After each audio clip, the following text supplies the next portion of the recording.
বুৰ গ'ল দিল্লী। ৰাজধানীত স্তব্ধ জীৱন যাত্ৰা, ৰাজপথত এককাল পানী। ৰাজধানী দিল্লীৰ দৃশ্য এয়া।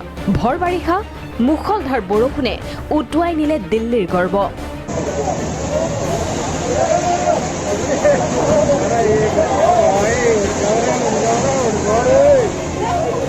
বুধবাৰৰ পৰা হৈছিল বৰষুণৰ পানীয়ে ITO, মিণ্টু ৰোড আদিৰ লগতে বহু মুখ্য বাট পথ বুৰাই পেলায়। তুগলকাবাদৰ দৃশ্য এয়া। গৰু গাড়ীখন বুৰ যোৱাৰ লগতে ইয়াৰ দুজন যাত্ৰীও পানীত পৰে।